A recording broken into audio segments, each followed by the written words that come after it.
And God looked upon the earth, and behold, it was corrupt. For all flesh had corrupted his way upon the earth. And God said unto Noah, The end of all flesh is come before me, for the earth is filled with violence through them. And behold, I will destroy them with the earth. Make thee an ark of gopher wood. Rooms shalt thou make in the ark, and shalt pitch it, within and without with pitch. And this is the fashion which thou shalt make it of. The length of the ark shall be 300 cubits, the breadth of it 50 cubits, and the height of it 30 cubits. A window shalt thou make to the ark, and in a cubit shalt thou finish it above. And the door of the ark shalt thou set in the side thereof. With lower, second, and third stories shalt thou make it. And behold, I, even I, do bring a flood of waters upon the earth, to destroy all flesh wherein is the breath of life from under heaven, and everything that is in the earth shall die. Yes, I've been studying archaeology and ancient history for a long time, and Old Persian, and I'm Jewish, and I was educated in the Old Testament, and I think it's important for people to realize that archaeologists and geologists have been in the Middle East for well over 100 years using modern methods. Many of them are dedicated Christians and Jews and Muslims, all of whom believe in the Old Testament.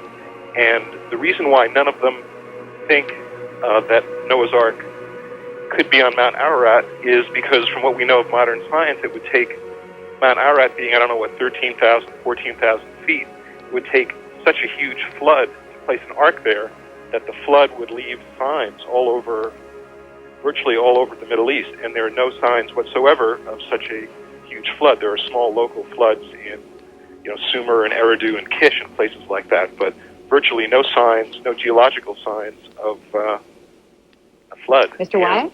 Okay, I appreciate your observation there, sir.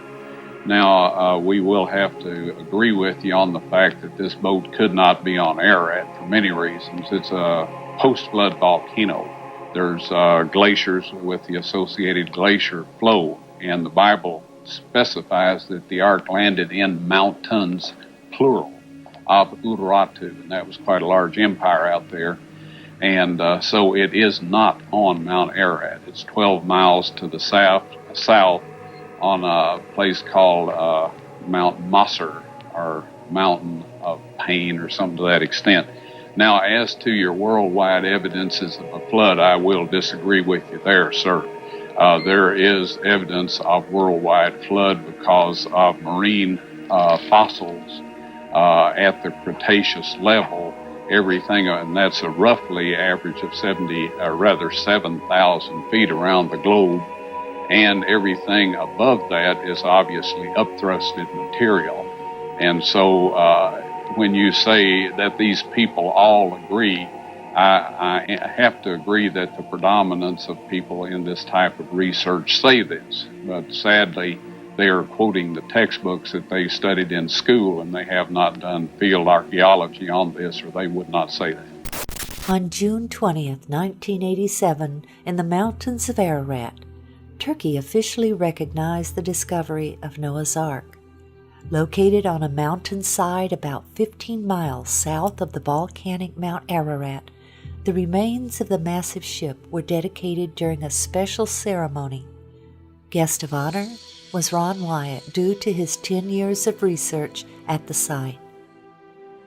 The story began in 1957 during the Cold War, when aerial photos taken of eastern Turkey while searching for Soviet missile bases revealed a strange boat-shaped formation in the mountains about 6,300 feet above sea level. Life magazine reported on the story after an expedition from the United States went to the site in 1960. Blowing holes in the strange formation, the members of the team came away with the conclusion that there was nothing there of any archaeological interest.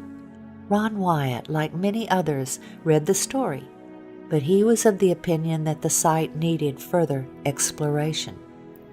There had been many claims of seeing Noah's Ark on the volcanic Mount Ararat, but Ron knew that it was a stratovolcano, and he believed that nothing would have been able to survive there.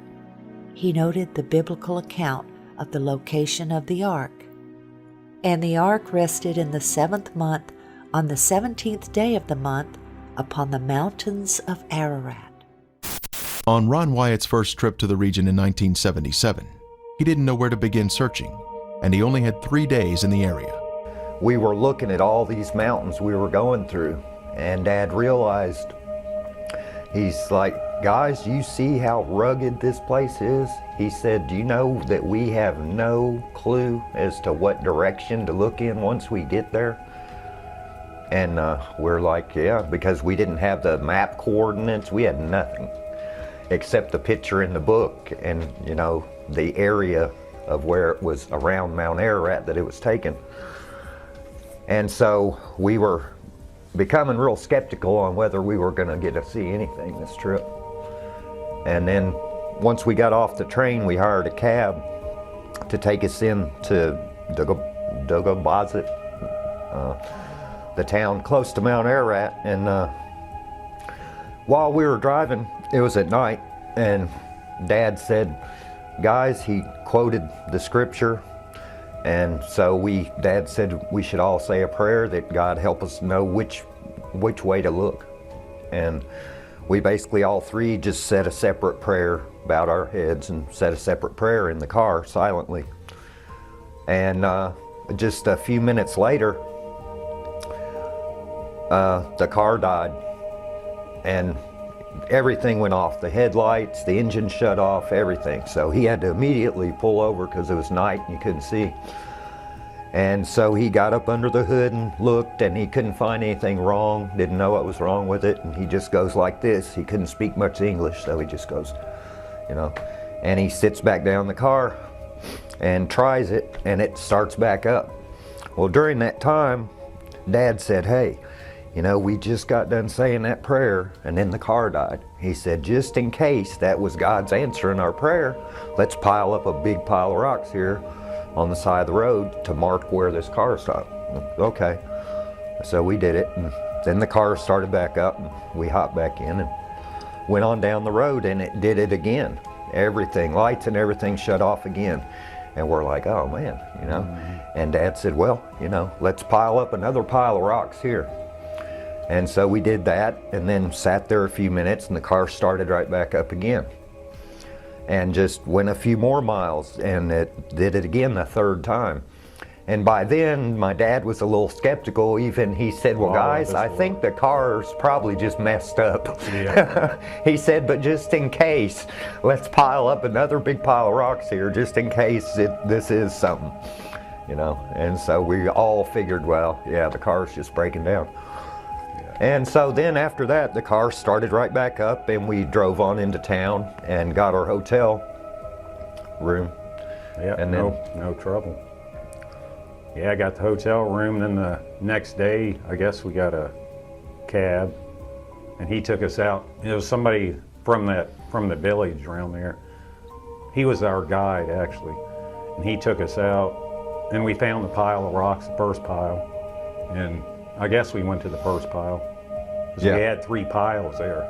I think we went to the first one first and walked out. You know, it was hot. We had a canteen, ended up having a hole in it. So, yeah, we drank what water we could before it all emptied out. Yeah, so we all drank it so it wouldn't just we all got sunburnt in that, but we found the anchor stone, which we had never seen one. Dad had seen some in pictures, some smaller ones, but nothing that big. So he kind of knew what it was. And so there were 8 crosses on the anchor stone? Yeah, 8 crosses on the anchor stone. Yeah, the next pile. Did the next one go to the village and the house? Yeah, the next pile of rocks went to Noah's. The house and the graveyard. Yeah. This photo was taken in 1977 by Ron Wyatt, showing the walls of Noah's home. Since then, all the walls have been torn down by local treasure seekers. In the front yard stood this large tombstone. On the tombstone was a drawing of 8 people and a boat on a wave. The second largest person was looking downward with their eyes closed. This indicates that this was Mrs. Noah's tombstone. After Mr. Wyatt showed this to someone, that person later hired others to exhume Mrs. Noah's 18-foot sarcophagus. And then the third pile was actually Noah's Ark, which was probably the first pile. Well, yeah, because we did it Because we backwards. came back from it the opposite way.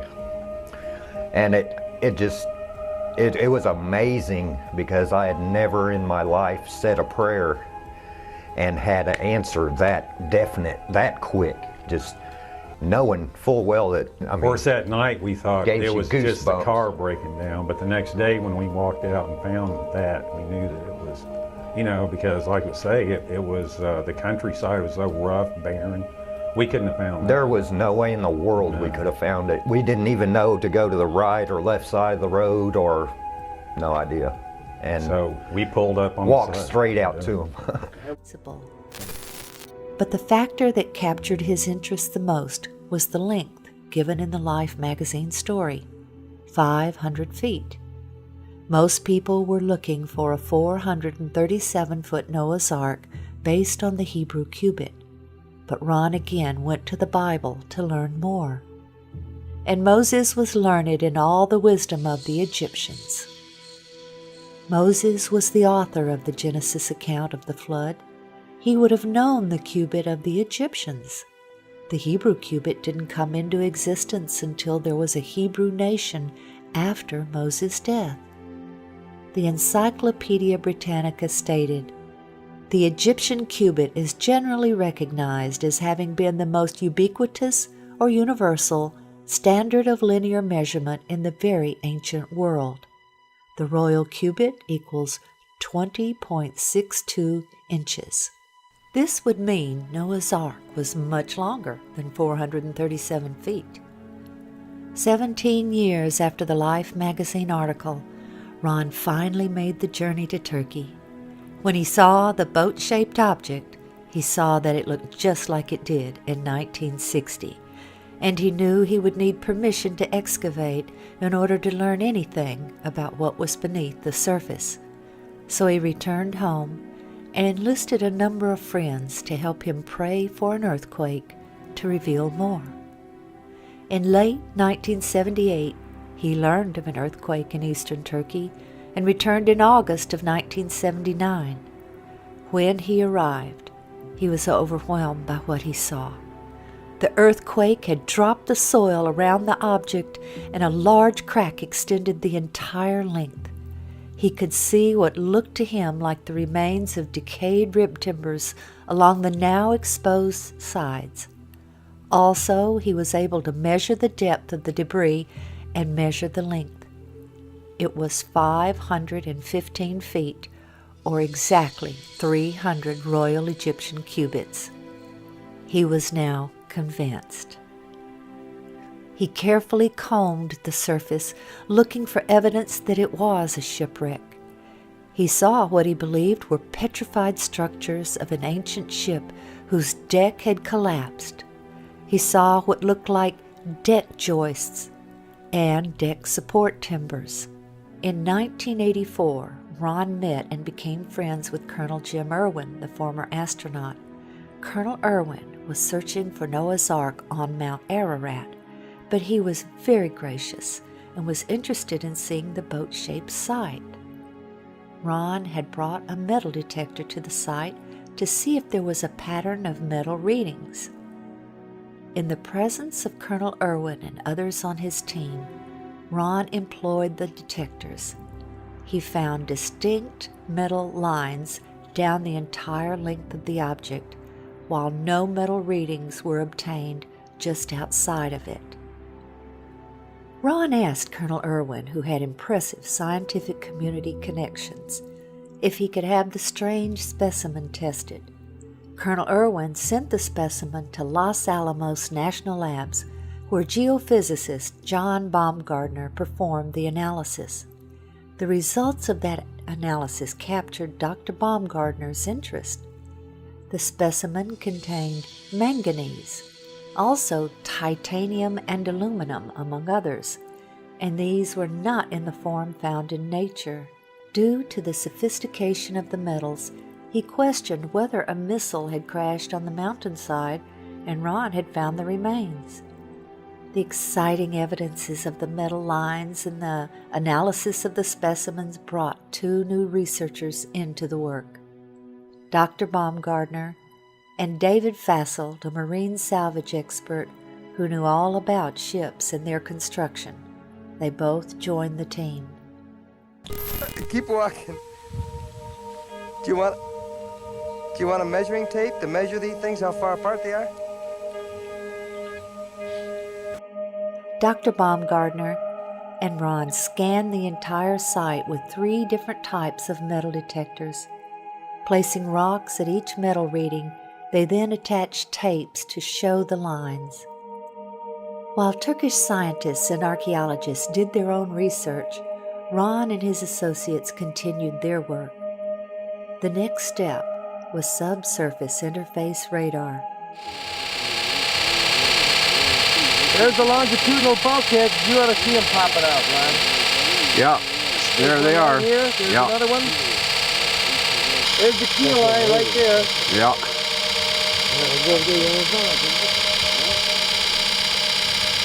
Oh, Ron, the lines are there! The lines are there. Okay, we're gonna walk over, Yeah, let's walk. take a look. Leave it running so everybody knows that we're not cheating here, right? You got it, Toby. Okay, now this is the west bulkhead. Okay, can you look through there and All right, this is the west bulkhead. all right. That was over there. And he walked easterly. Here we start getting the longitudinal bulkheads. Here, here, here, here, here, here, here, here. Okay. Here. You see there how it shows up? Right. The initial scans were very impressive, showing internal structure consistent with bulkheads and rooms. But to be sure they were interpreting the data correctly, Ron took the scan printouts to Geophysical Survey Systems, the developer and manufacturer of the radar. This data does not represent natural geology. It's a man-made structure. These reflections are occurring very periodic, too periodic to be random natural type interface. There was no longer any doubt that this was the remains of something man-made. In late 1986, the Turks announced their decision. The ceremony was set for June 1987. During that ceremony, the governor asked Ron to demonstrate the radar on site for the journalists and military officials. When Ron showed them a readout that he said looked like an intact timber, the governor then instructed a soldier to dig right there. What emerged was this petrified section of fossilized hand-wrought timber. Sectioning showed it to be laminated wood, 5 layers of timber glued together with pitch, clearly visible oozing from the end. It was tested at Galbraith Labs for organic carbon.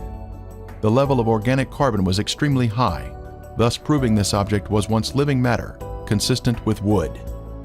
Using radar equipment, Ron Wyatt discovered an open cavity on the starboard side of the Ark.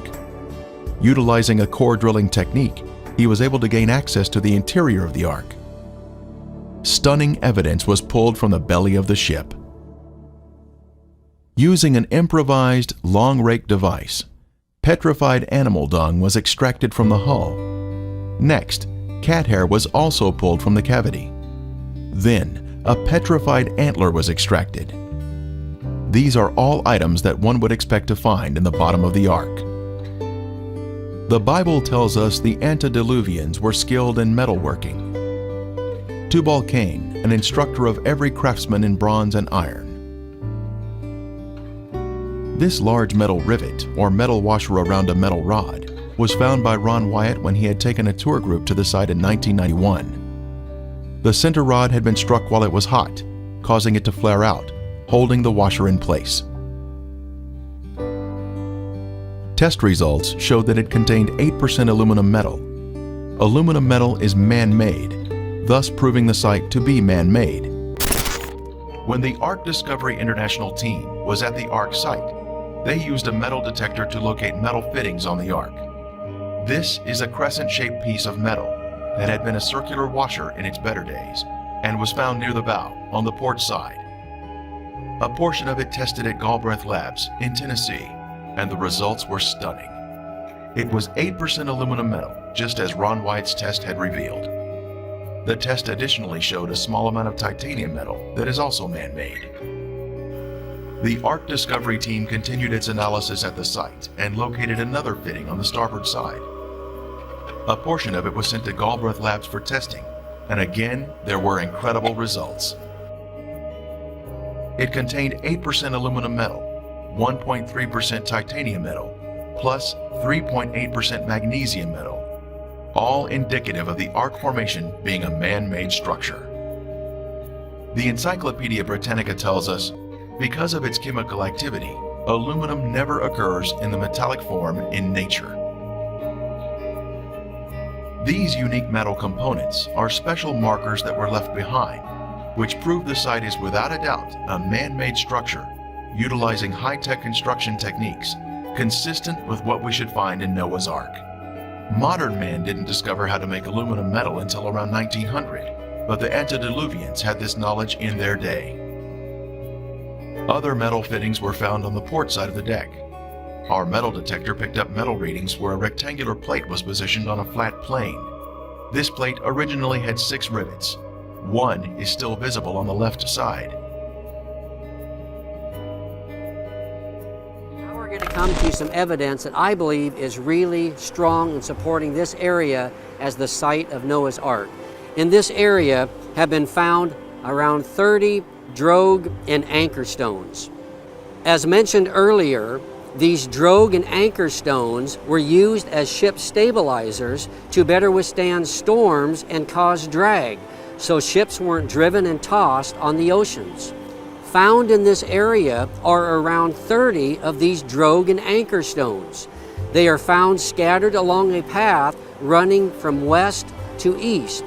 It appears as the waters were receding from the Great Flood, the drogue stones began hitting the land under the water, and then they were cut loose. The remaining stones are generally in the area where the ark eventually came to rest.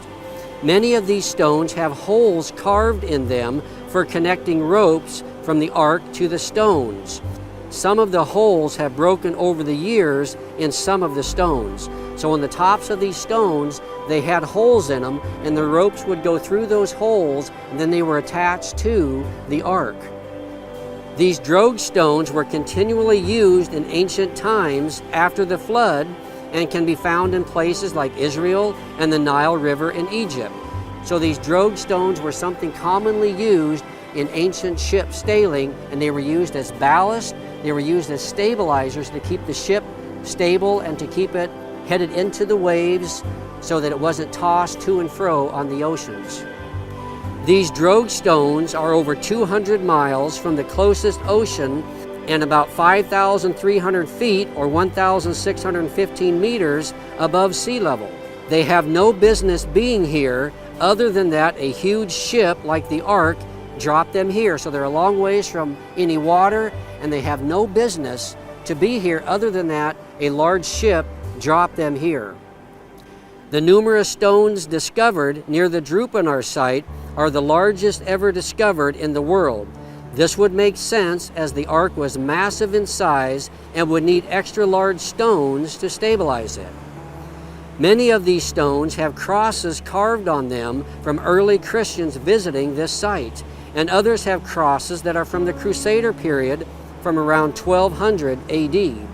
Some of the stones have 8 crosses on them, representing Noah and his family that were saved from the flood. Several of the stones have been used as grave markers as well. One of these stones has an ancient carving that appears to be the Tower of Babel. The 3 layers carved on this stone are believed to represent the 3 levels or decks of the ark as mentioned in the Bible. Another stone has unknown ancient writings on it that have yet to be interpreted and translated. All these carvings reveal that this site was venerated long ago and visited by religious people for thousands of years.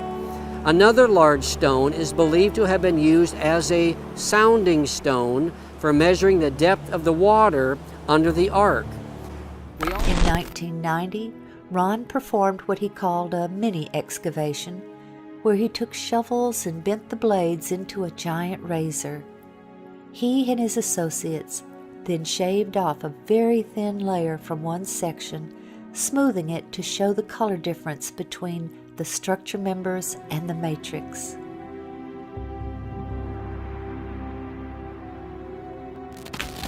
We are now standing on the middle deck of the Ark, and now pan over to the interior of the port side, where we can see 4 horizontal protrusions in a row. They are arranged in a regular pattern, indicating man-made construction. These would have been horizontal deck support timbers, extending toward the middle of the deck. At the stern, we can see the symmetrical shape of the boat, including the center mound, where the decks have collapsed one on top of another. Continuing to inspect the stern, we can see 5 objects in a row along the inside port area of the deck. These have been measured at regular intervals and appear to be vertical posts that would have supported the deck.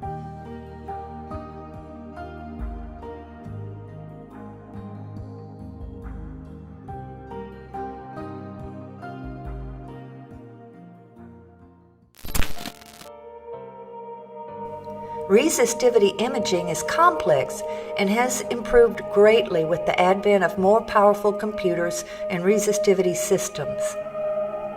Basically, an electrical charge is used to map underground features based on the electrical resistance of the objects under the earth.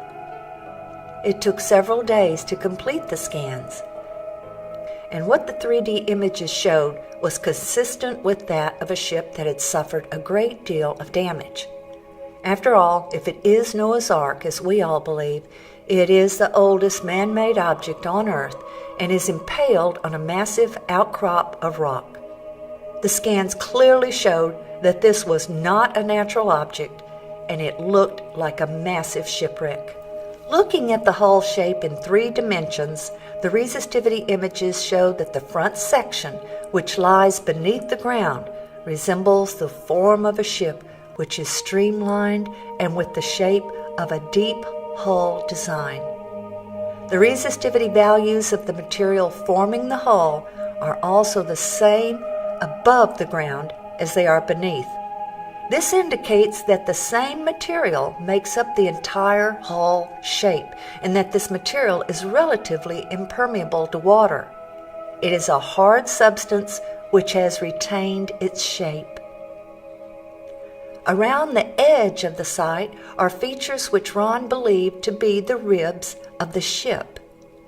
The scans revealed even more encouraging evidence than we could have ever asked for. They showed that the material forming these ribs continued below the ground surface and curved underneath the vessel, just as a rib timber would be expected. The electrical resistivity of the material forming the rib was more resistive than the surrounding mud, and the level of resistivity did not appear to change with depth. Ron Wyatt used to point on the inner side of the ship's hull to a series of equally spaced protrusions which are projected at 90 degrees from the outer edge of the hull towards the inside of the ship. He believed these were deck joists which once held a floor or ceiling of some type. The scans revealed that these protrusions were of the same resistivity as the apparent rib material. They also revealed that they extended back into the hull and connected directly to the adjacent rib, exactly as Ron believed. In 2019, radar scans were again done, which we helped finance but were not present for. They also revealed the presence of straight lines, which were consistent with walls, and 90-degree lines consistent with being rooms. We believe this is a ship, a massive ship. It bears the shape of a ship and the features of a ship. It is 6,300 feet up in the mountains of Ararat. The internal features are exactly the dimensions given in the Bible using the ancient cubit of 20.6 inches, later called the Royal Egyptian Cubit. Finding Noah's Ark means nothing if it does not strengthen our faith or lead a non-believer to the knowledge of the truth that we have a Creator who loves us and wants us to come to Him and be saved by the blood of His Son. Photos taken at different times of the year have brought out different features of the boat. There was so much convincing evidence uncovered at the site that the Turkish government declared this area to be Noah's Ark National Park, and yet today, the world is unaware of this amazing discovery.